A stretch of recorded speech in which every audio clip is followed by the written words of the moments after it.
Hi guys, this is Kevin for Pixovert.com. In this video, we're going to be taking a look at a new feature in Photoshop 2020. And this is something that you might have heard about already. And I want to give my opinion about what's going on and discuss whether it's a gimmick or not.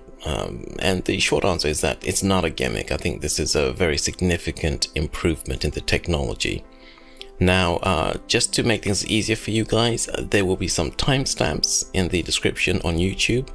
And YouTube now also has a feature where there are chapters in the timeline that you can use to navigate around the video. Now, I'm going to be linking to some other videos which discuss selection methods inside of Photoshop.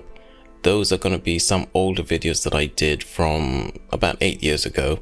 And they will be comparing the tools that we're using now with the tools that we were using then. And doing things that way just helps us to keep this video a little bit shorter. Now, the first image I'm going to be looking at is a fairly simple edit, actually. It's a very large image. And let me see if I can just zoom in. It's pretty large and it's a pretty simple edit.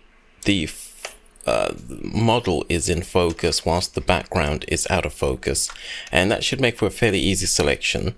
I'm going to be working full-size images because I think that will give you a much clearer idea of what the actual power of this software is.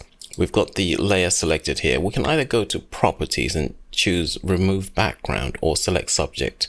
I'm going to choose select subject. You can see it takes just a few seconds. It's amazingly quick.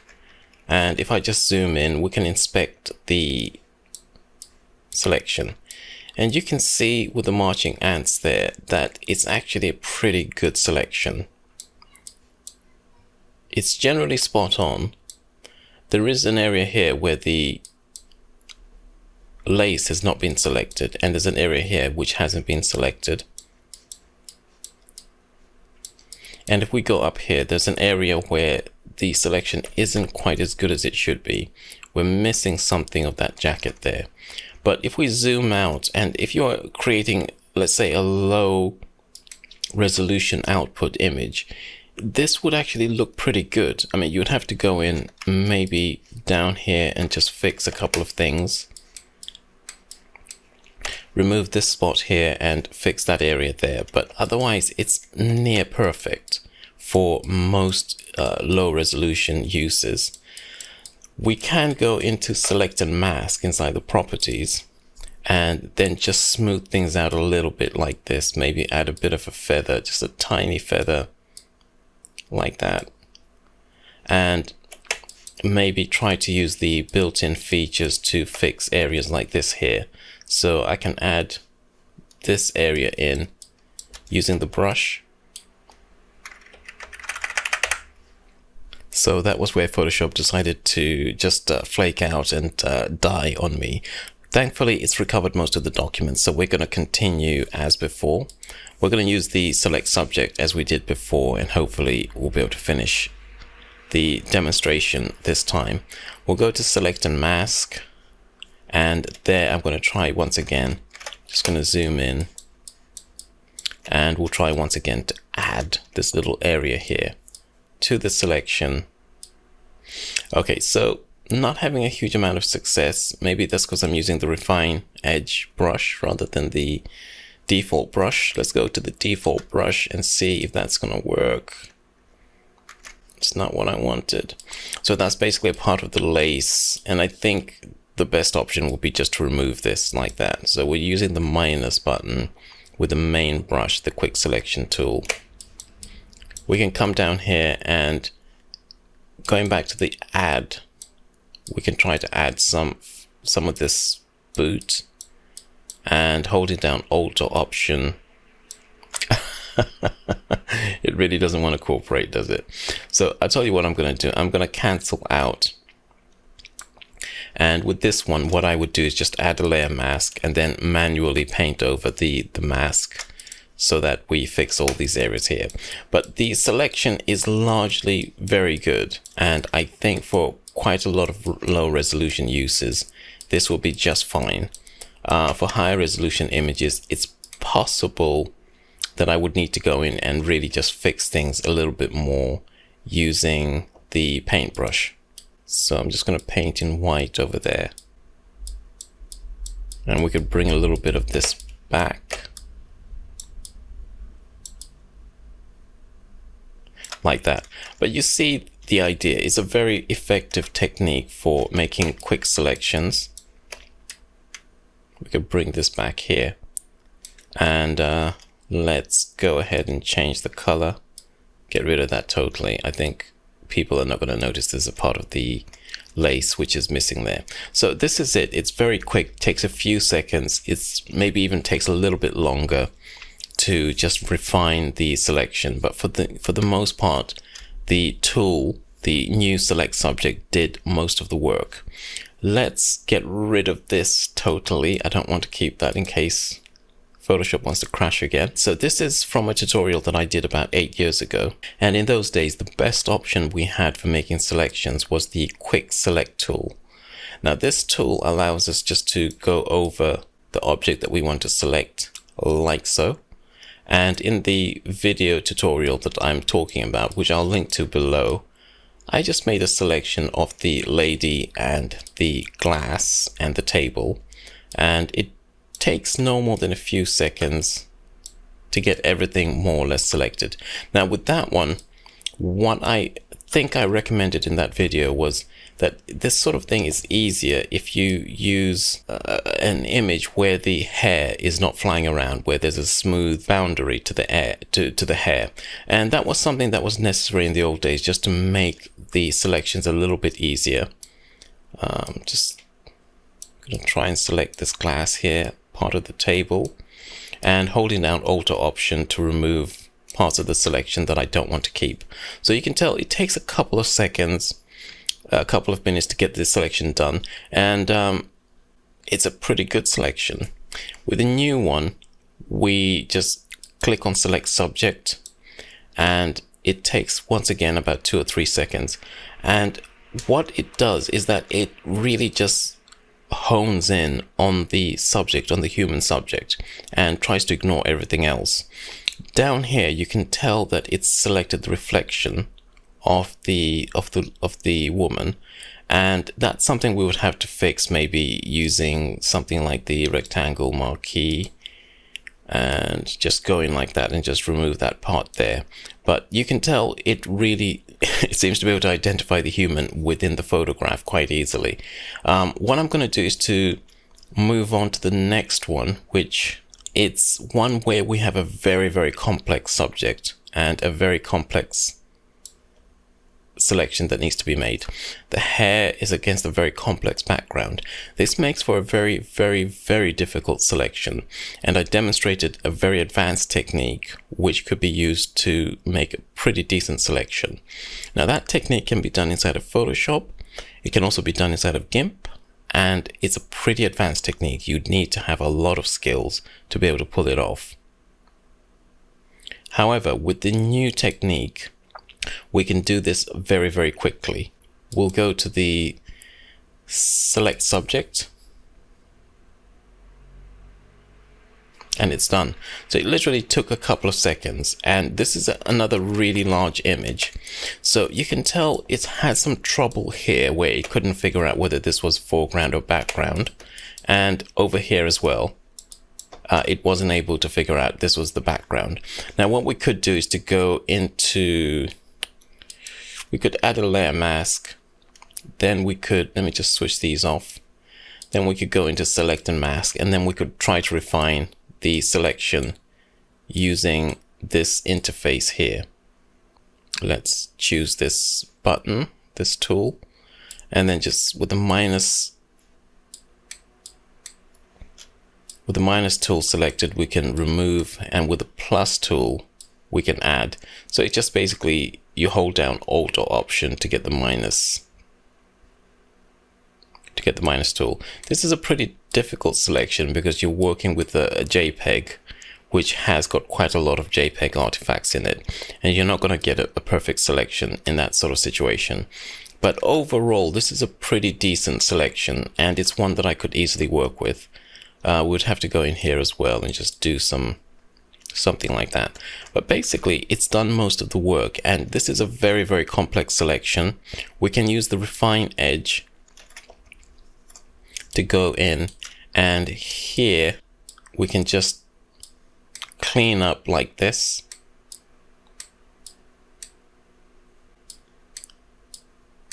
And you can tell it's doing a grand job. We can go in maybe and smooth the selection just to remove some of the rough areas there, maybe feather it a little bit. So there's 90% of the work is done, and most of the selection is looking very good. There are areas where we would need to work on it just to smooth it out. Now I want to do a very quick comparison with Gimp. And in Gimp, I used two different techniques. One technique, which usually produces very good results, produced this result. And another technique, which often produces okay results, produced this result here. Now, the point I want to make here is that the results in Gimp weren't quite as good. This one is actually, if we look at the mask itself, I could work with this. I could actually work with this to improve it and to make it a decent selection.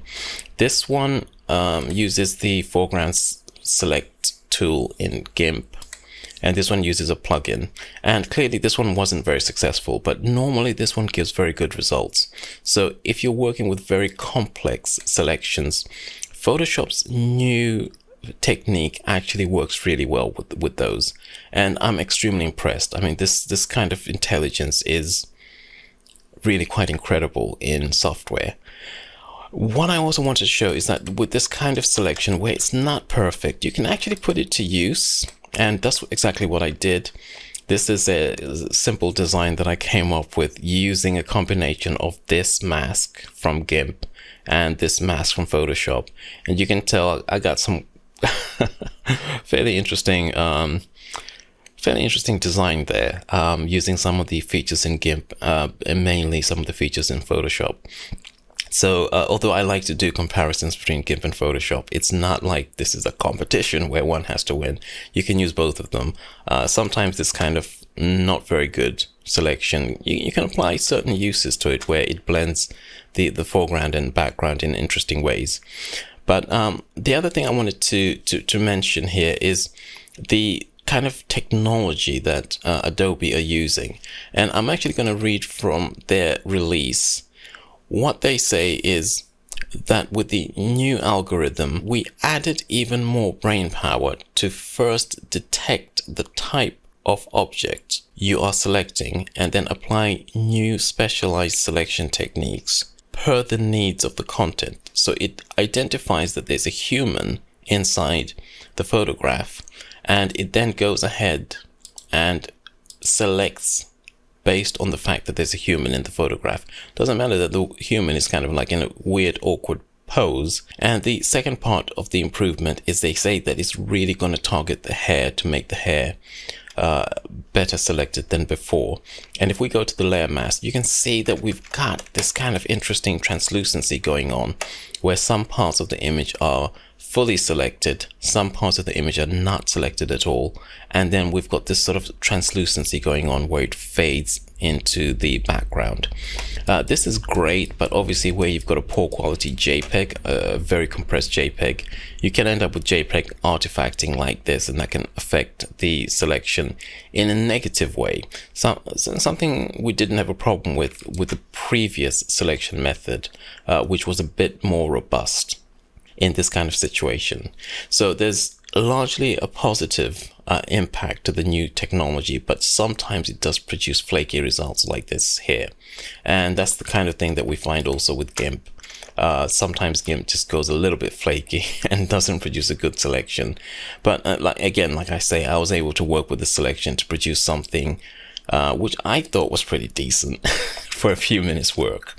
So I want to move on from there and to look at another selection. So this one was a very complex selection because we had some hair going on here. We've got some translucency with this glass here, and we've got this little pieces of the bikini here. And what I did with that one, I came up with this selection again using the same sort of complex method that we discussed in the previous video. For this one, I did two separate videos, one for Gimp and one for Photoshop, and I'm going to link to those. They are very advanced, and if you're a beginner, you're not going to get much out of them. But if you're an advanced user of the software, you might be able to learn some interesting techniques which you can apply to individual photographs where you have a very tough and demanding selection. And we're going to apply the new method to this image. This time I'm going to use remove background, which apparently uses the same algorithm. And again, it takes a few seconds and it's done a really good job. You can tell it didn't hit the translucency in the same way as the original, but it's done a fairly decent job with the hair, which is the tough, demanding part. Not quite as good a job around the hat, where we can see the background bleeding through.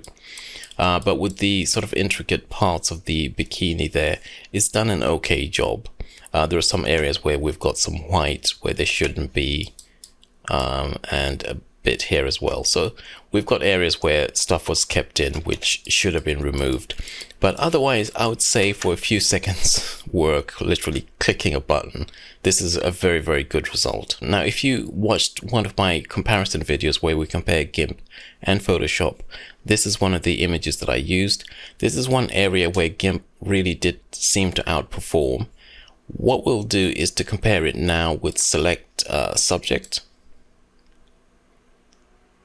And I'm going to link again to the previous video so you can do maybe a more thorough comparison. But this is what it looks like, and if we add a layer mask, you can see it's done a really good job.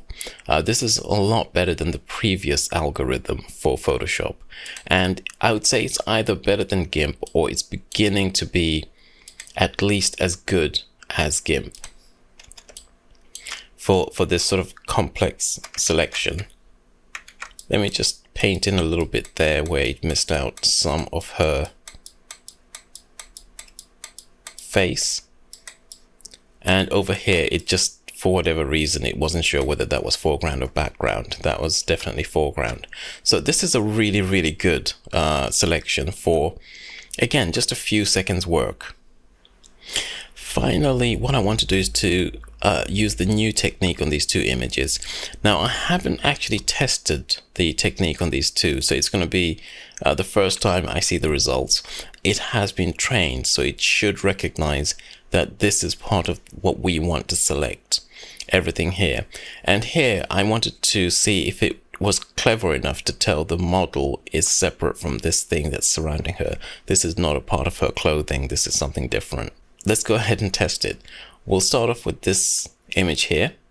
And once again, we'll go to properties. Let's open it up and choose remove background. And there you are. It was very quick and it did a perfect job. It got the earrings, it got the headgear, everything perfect. And this one here, once again, we'll open it up. And again, it did a very good job. It decided that this background here, the decoration she's wearing, that's not a part of her clothing. It was clever enough to realize that. So you can tell this software is pretty smart. Anyway, I think this is something which is going to be a major part of, you know, how we edit things in future. I think this kind of artificial intelligence is going to play a significant role in improving the editing experience. I think this latest development has been very well designed inside of Photoshop. Some of the previous iterations of select subject were only really very good when you had a very simple subject matter, but now it is much more sophisticated. It's really almost at the level where it can, you know, almost imitate the way a human being works to make a selection. And I've tested it on much more complex content, and it really produces very good results. Now, the other thing I would mention is that Adobe have got quite a lot of different software, some for consumers, some for professionals. photo editing, video editing, and I can certainly see some of this technology being useful in some of their other software. Maybe we might even see automatic background removal in video, maybe something to remove green screen without too much work. I mean, I think this is the beginning of something that might be very significant in how we work. But anyway, I've been talking too much, so I'm going to leave it at that. I hope you found some of that useful. I will see you guys next time. Bye.